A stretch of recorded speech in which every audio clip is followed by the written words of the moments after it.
Hello, everybody. Welcome back to another episode of Locker Room Media. And today, obviously, we're doing an AFC 2021-2022 way too early predictions. The draft is, what, 2 weeks away? Yeah, two. April 29th, I think. Yes, 29th. By the way, you guys should tune in into the stream that we're going to be doing that night. Hopefully, well, I know I probably will. I don't know if you're going to be doing it. But first of all, thank you guys for the continuous support that we've had in the last couple videos and other social media platforms. If you are watching this on here, make sure to go follow the Instagram, the Twitter, the TikTok. The videos should pop up the first video when you pop onto the channel. Way to plug them at the beginning, kid. Way to plug them at the beginning. You forgot about halfway in last time. Always. But yeah, make sure you guys go hit the follow. And like I said, thank you guys for the continuous support. And I think we should get started with this, shouldn't we? Yeah, absolutely. All right, so first we're going to start with the AFC North. These are my predictions. Gavin didn't get the chance to because this was kind of just thrown into it. What is it? It's 11:28 at night at the moment, and I did not feel like doing this all over again because I've spent 4 hours on this on and off. And you're going to get a 1,500 on your PSAT tomorrow. I already know it, so congratulations, Lucas, in advance. Yes, sir. Okay, so we're going to start with the Browns. I personally think they're going to win this division. I think they go 13-4. I absolutely agree with them also winning the division. I think they go 12-5 though. I think the division's a little bit more tight. With the Bengals probably bumping up a win or two. Steelers staying around the same with the Ravens. But I like your picks up and down. I do like this. I think this is going to be a very competitive. Well, three teams will be very competitive in the future. I think the Steelers are falling off. Big Ben's gone. Big Ben's gone in 2 years. I think he's got maybe a year ahead of him. Hey, I'm just saying, in our next mock draft, you might see the Steelers take a quarterback in the first round named Kellen Mond. I'm just saying. Well, no, you got to remember we are doing. By the way, our new upload schedule. We're going to be posting this week. Next week we'll do the NFC version. I think that's going to be the first appearance of Luke, and then the 28th, the day right before the draft, you'll get our final mock draft. It's going to be a 2-round. That's what we fully completed to decide. So I have 3 hot takes down here on the bottom left corner, in my opinion. You can kind of relate off to that and how you agree. For the Browns' success, I think that's all going to be around Nick Chubb. He's going to prove that he's a top 3 running back in the league, and he's going to have an absolute beast of a year. That offensive line is getting even better. I think they're probably going to improve on that in the O-line heavy drafts, and I just think Nick Chubb is going to be the guy for that team. Well, to counter that a little bit, I don't think Nick Chubb proves that he's a top 3 running back. I personally believe he's a top 10, and I think he's going to stay that way. I think what carries the Browns this year is their defense with, in my opinion, 2 out of the 5 best defensive ends in the entire league right now with Myles Garrett and Jadeveon Clowney. I know I'm going to get a bunch of hate in these YouTube comments or like the 6 comments we get, whatnot. But I believe Jadeveon Clowney is what's up as long as he can stay out of off-field troubles and quit complaining about making $15 million a year. You don't need 20. Just play football. Exactly. I can agree with you on that. That defense is very, very scary. They have Grant Delpit coming back off of the injury last year. Which I think was a steal in the second round. They got him there. For sure. Then they added John Johnson III. He's a John Johnson. John Johnson. Should have been in line. I agree with you, but he was a beast on the Rams last year. He's a stud for the defensive side of the ball. I think the Browns are probably going to address linebacker in the draft, most likely picking up Zaven Collins, since now they don't have to pick up another edge rusher or a defensive line threat. I just think that Browns team's going to be insane. Next, I think the Steelers, the only reason why they go 9-8 is because of their defense. They have literally nobody on the offensive side of the ball that I can count to you as a top 10 or top 15 dangerous aspect. Yeah, James Conner. Who did he sign with today? I know he signed with the Cardinals. The Cardinals. So why does Arizona keep picking up running backs? They got Kenyon Drake, right? No, Kenyon Drake's a Raider. Oh man, I've been completely lost in the NFL scene, bro. Kenyon Drake is a Raider, but I personally do think the Steelers' defense carries them to 9-8. I think there's going to be a record-breaking amount of defensive touchdowns this year with that defensive side of the ball. It's just going to be dangerous. I love the Steelers' defense so much, especially with TJ Watt. I think he wins the Defensive Player of the Year next year. But yeah, what's your thoughts about that? I agree with you. Steelers defense will carry, but they may have more points in the offense this year because their offense is going to be god awful. Yeah. Roethlisberger, yes, he has a great arm. He's like a Tom Brady quarterback, but he doesn't have a Tom Brady team. He literally has the Sandlot around him. Like he's not going to perform. He might throw for 25 and like 12. That's my prediction this year. And that will not win you football games in the NFL, especially in this division. You might beat the Bengals once or twice with Joe Burrow. Well, maybe 3 times. I don't know how many times they play him this year.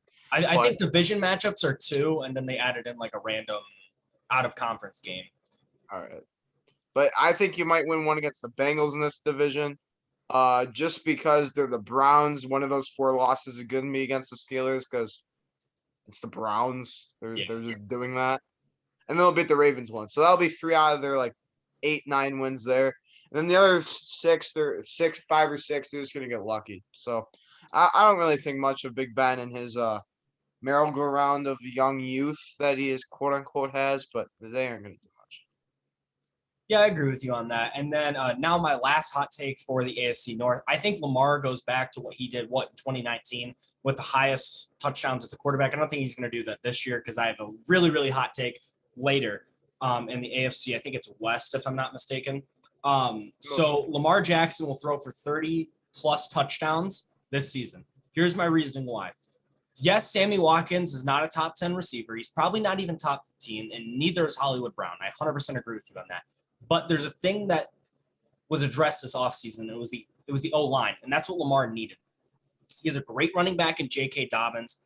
Yes, Hollywood Brown and Sammy Watkins aren't the best wide receivers, but you still do have a top 10 tight end in Mark Andrews. I'd say he's top 5 too.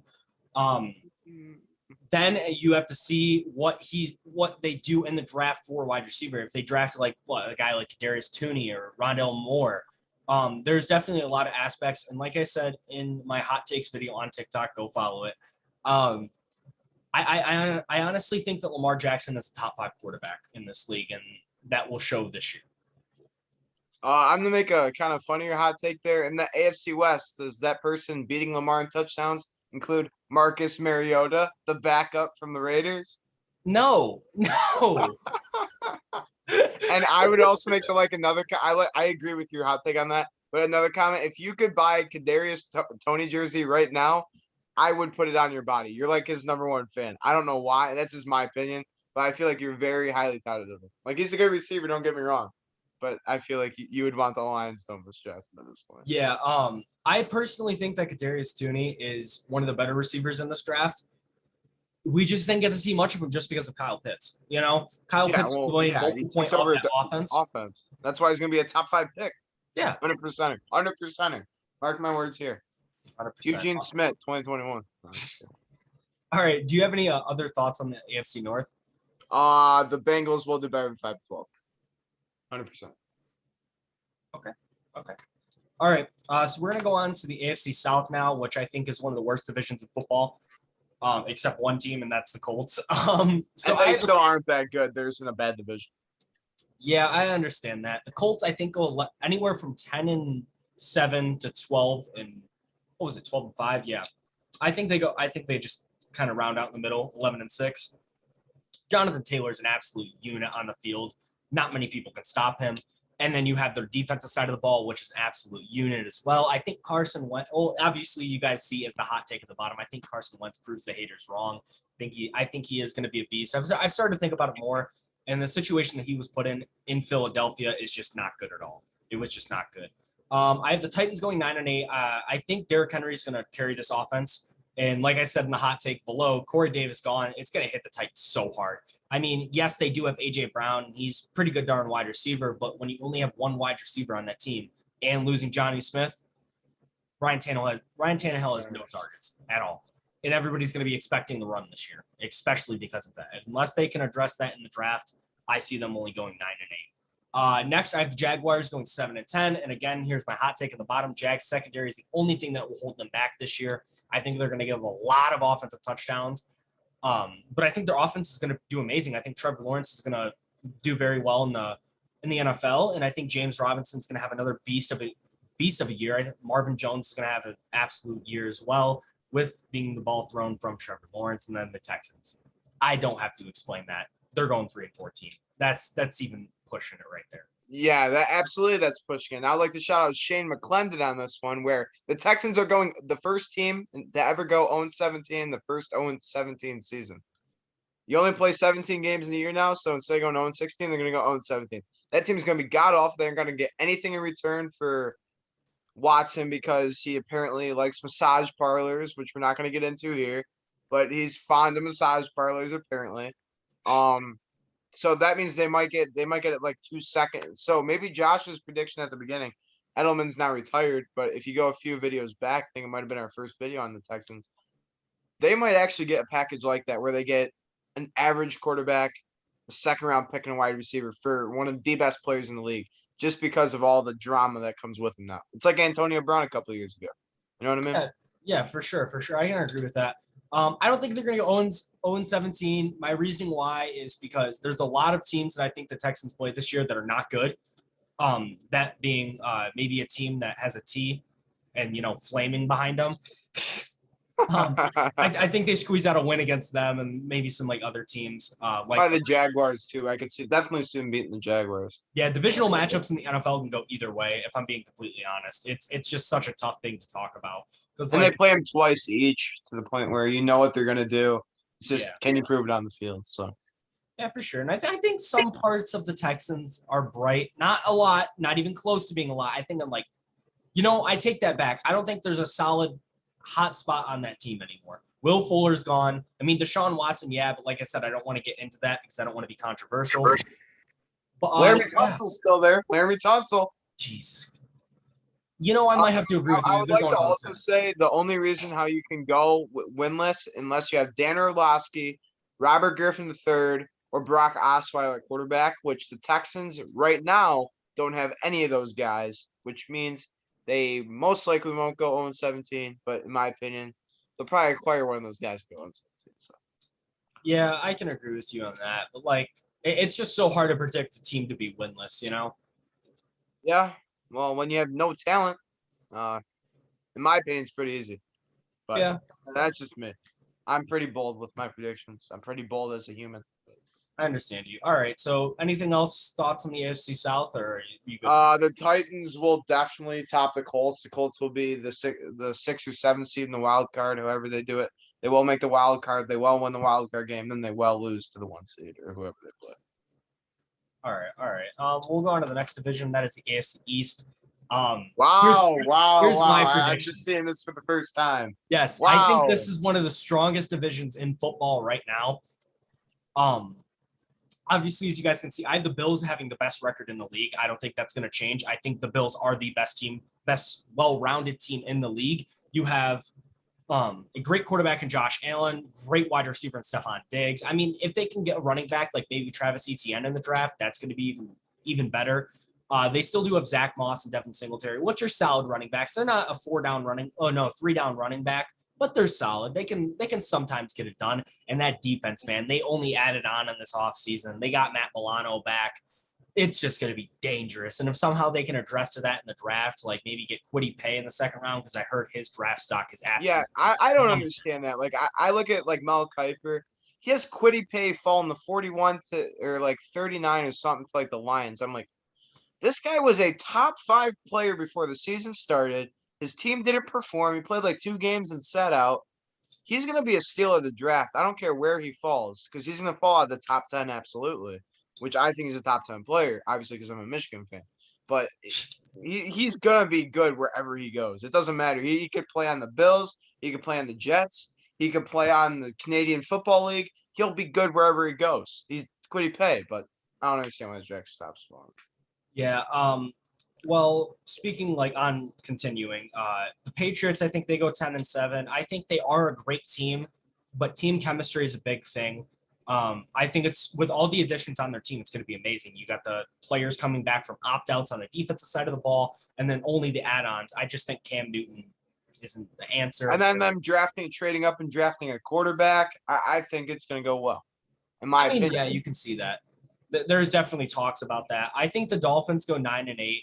I just don't think that defense is insane anymore. Well, not insane. I just don't think the defense is playing out great. You know what I'm saying? You have a very tough division right here, and I think if I heard correctly, they have a very very tough schedule ahead of them. I just think the defense is going to ruin this season, and then I think the Jets go 6-10. They're going to improve with Zach Wilson, but like I said with the team chemistry thing, your coach isn't Bill Belichick. Your coach is Robert Saleh, which means he's not Bill Belichick. It's a defensive 100%, coach. 100%. I just think the team underperforms. My 3 hot takes at the bottom. I think Josh Allen wins MVP, and I don't think it's going to be close next year. I'll get on to my reasoning in the next division on the guy everybody thinks who should win MVP.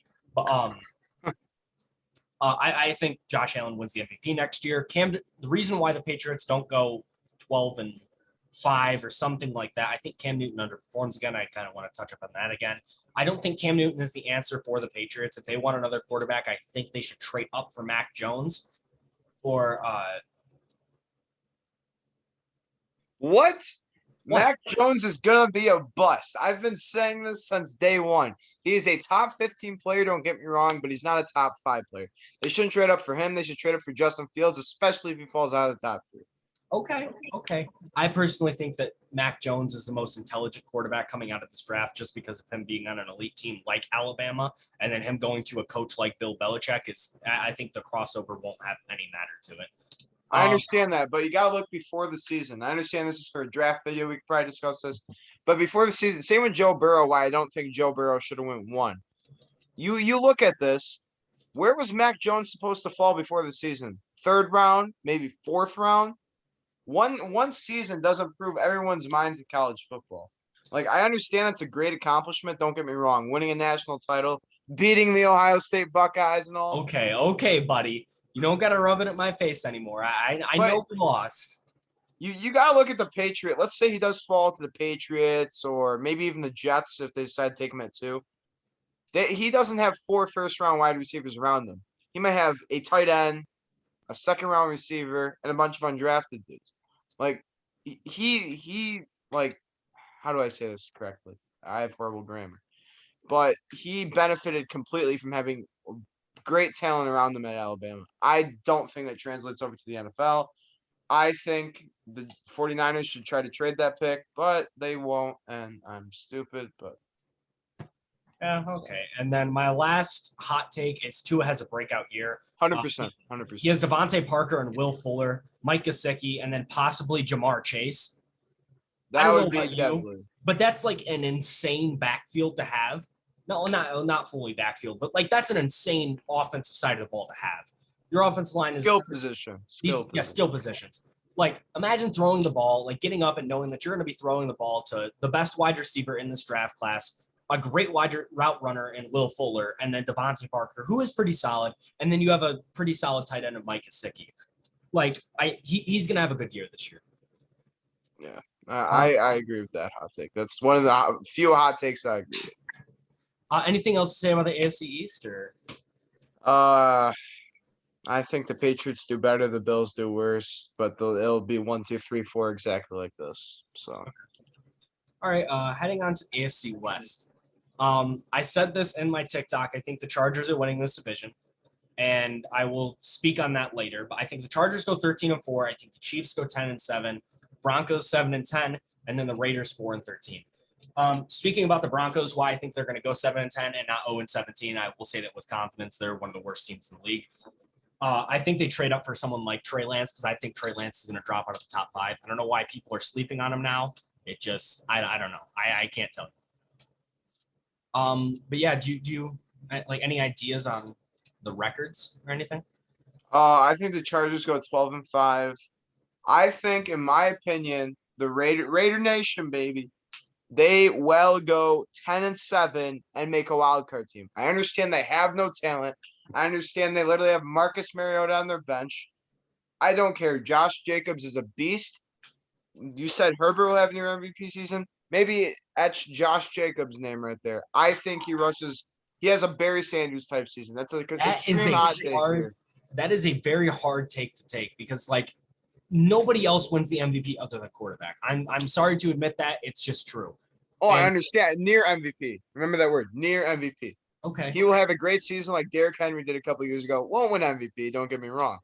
But because of the fact that he's a quarterback and his team will be 10-7, I think Herbert actually does win the MVP because the Chiefs will be 7-10. But that's just Okay. On to my hot takes now. I think Herbert will have an MVP season. I think that guy's an absolute stud. He's going to be one of the greater quarterbacks in the league.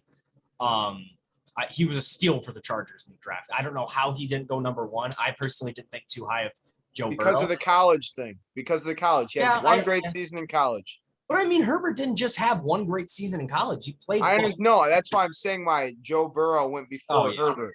Yeah. Herbert was etched to be the number one pick before the season.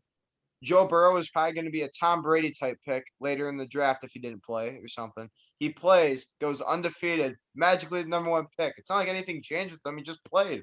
Yeah, I think Burrow's a great quarterback. I think he's a great quarterback. It just he has no help, in Cincinnati. My second, the Chiefs whittled down to, due to the fact of their O-line, they cut their best two top 5 tackles in the league. You have no offensive line. And I don't know if you guys watched the Super Bowl, but Patrick Mahomes ran for his life. I think it was like 513 yards. He's going to do the same thing this year. And I feel so bad for him. I feel so bad for him. That's why he's going to go 7-10. I'm just saying. Yeah, I can see anywhere from 7-10 to 10-7, just because it is Patrick Mahomes. They have no defensive help on the defensive side of the ball. Their ends are not good. Their defensive line pressure is just not good. Their secondary is all right. I think the most highlight on that defense is Tyrann Mathieu, and that's saying a lot. And then, like I said, the offensive line, there's no help there. Patrick Mahomes is a great quarterback, but I think the Chiefs are screwed in the future. They screwed themselves offering Mahomes that 10-year contract. After 100%. this year, I think their cap room is just plummeting to the ground. After this year is when the cap just starts to hit on Patrick Mahomes' contract. You can reconstruct that all you want. You still have to pay that guy his money. You signed the contract already. I'd like to make a comment about the 10-year contract, though. Did they not ever watch a lick of baseball? Like they have a team named the Royals, and in that same AL Central, a team that's in that division that has sucked for 10 years since signing a deal. Miguel Cabrera got sent to a 10-year contract in 2014. I thought it was the coolest thing because I was 8, and now he's the contract ends when I'm 18. It's a horrible contract. He hasn't played good since 2016. It's a waste of money, and I think Patrick Mahomes would be the exact same way. They might try to trade him or something to get rid of that cap, but the Chiefs, by signing that deal, they signed away their godness or however. Yeah, I think after 3 years from now, the Chiefs won't be in title contention anymore unless they can draft some stud people later in the rounds and barely be paying them any money, which is possible this year. Like I said, this draft is an offensive line heavy draft, and I think it's very possible. My final hot take: the Raiders have no defensive help, and they only have 2 weapons for Derek Carr. That's why I think they're going 4-13. They literally have nobody on that team. I cannot name you one player. I lied. I can name you one player on the defensive side of the ball, and his name's Tahir Whitehead, and he's a backup linebacker because I know he used to play for the Lions. That's the only defensive player I can tell you right now. Honestly, I couldn't disagree with you there. On the offense, they have Darren Waller, who's again a top 5 tight end. Josh Jacobs, near MVP season. Just saying. Yeah, and then you have Henry Ruggs. That's it. Henry Ruggs can outrun Tyreek Hill. So. That's I think. I'm not stretching the imagination at all. I think he can outrun. All right, you think what you think. Any other thoughts before we move on to the playoff bracket that I made? The Raiders should be in it, but that's just. That's it. Okay. That's all I want to say. All right. Here's my playoff bracket. It took me a very long time, so I'm sorry if it's mismanaged. You see, the angles are horribly wrong. Yeah, it took you an hour and a half. We understand. I don't care about the angles. You put your time and effort in this thing, and we thank you for it. It's whatever. So I think the Bills get with the first seed, and then obviously the rest of that. You good? Yeah. Oh, your mic was lagging out, and I could hear myself. Oh, no. So I think the Bills are the first seed. The Colts are going to lose to the Ravens. Like I said, I think the Ravens will get a 5 seed just because the Browns are going to win the division and the Ravens are going to be studs in the playoffs.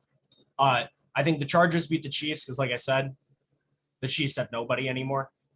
They have Mahomes, Hill, Hardman, Kelsey.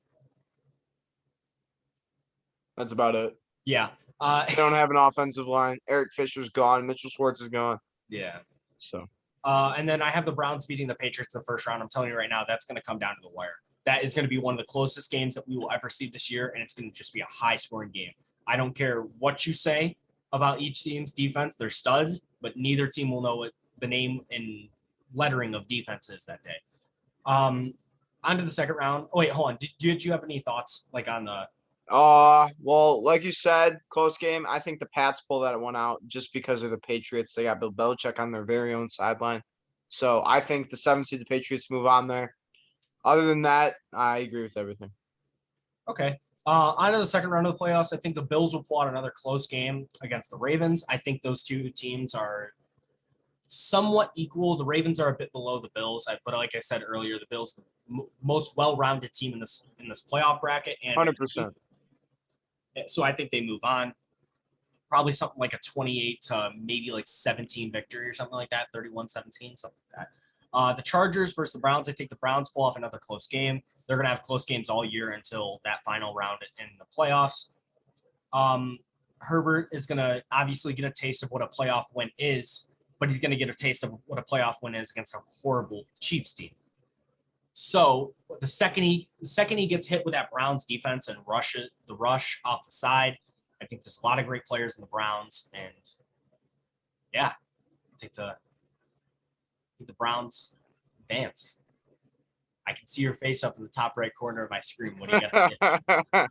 I think the Browns go where the Browns go, down to the toilet when they play the Chargers. Because the Chargers, Joe Burrow, not Joe Burrow. Oh my! Nice one. Here comes the comments and the dislikes just because of that.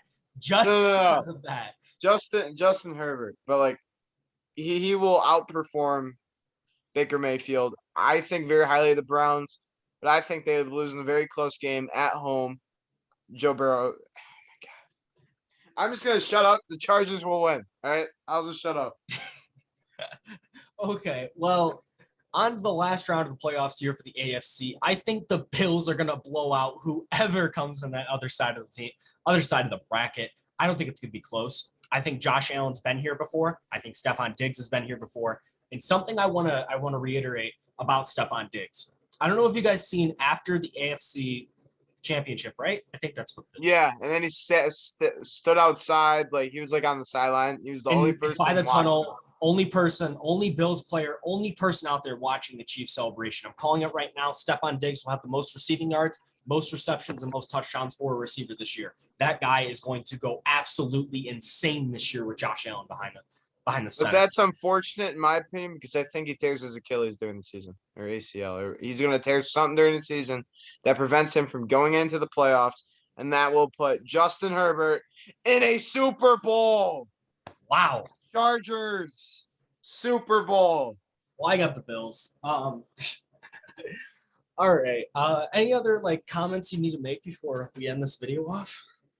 No, we apologize for the short video, but I don't think this is going to be short. I think it's 24 minutes compared to the other ones. They're 40, but I don't even think anyone watches them fully except us four at Locker Room Media. Yeah. Shout out the plug, LockerRoom_media on Instagram. Please follow us. We need followers. We only have 100. We should have 100,000 by now. We put in a lot of effort in this thing. You guys should go follow us. I'm not even joking. But that's where you'd get most of our information too, because Instagram's the easiest thing to access. You don't got to log into any other accounts. We can just switch the account. You should just go log in. It's got what is that page called? Link. It's a link something. It's in our bio. You can click it. You got access to TikTok, Twitter, Instagram. If we ever make a Snapchat, it'll be on there. Yeah. If we ever make MySpace, that will be on there. MySpace, that's a good one, buddy. YouTube's got a good one. Usually plug the latest video in there. You can probably find the 1974 playbook and Locker Room Media's name is on it. I don't know, but everything is in there that we need to show you guys, and that's all that's worth it. You guys should go follow every one of them. Not trying to plug, not trying to act desperate. Not trying to plug. We're plugging the crap out of those things. Come on now. But not trying to act desperate or anything. But honestly, if you're looking for quality information, we post within. Sometimes we even be Adam Schefter to the block on Instagram. Instagram is where we'll do most of our dirty work. But Twitter always use, and then TikTok. Obviously, we aren't going to have early information because you got to make a video and it's got to be quality and whatnot. My videos aren't quality. My videos personally aren't quality because I don't know how to use TikTok. But one day I'll learn. One day I'll learn. But that's all I got to say. All right. Yeah, no, for sure. If I got to say the same thing I say in every single video, if you are coming from TikTok, Twitter, and Instagram, like Gavin said, we appreciate the living crap out of you. We love you guys. Thank you guys so much for the continuous support that we're getting. And if you are like a subscriber, thank you guys so much for tuning in. But if you are just checking out our channel, I know you probably didn't watch this point, but if you did, thank you so much. Hit the subscribe button, the notification bell, and hit the like button for us. It actually would mean the absolute world to us, like I said. Other than that, I think we're good. I think we're good. I would like to make one comment off topic about the video. If Chuck Singleton is watching this far, he wanted me to make a comment that I gave up a 350-foot home run the other day. So if that random kid's out there, the ninja guy with the mask, props to you for hitting that. And Carlos Rendon should have had a perfect game. That guy should have moved out of the way out of that ball. It's the sportsman-like thing there. But other than that, we're done. We're done. All right. Like I said, thank you guys so much for tuning into this another episode of Locker Room Media. Next week, we'll get your NFC play too early predictions out, and then make sure to tune in to the live stream and the mock draft on April 28th and April 29th. Again, thank you guys so much, and I hope you guys have a great rest of your day.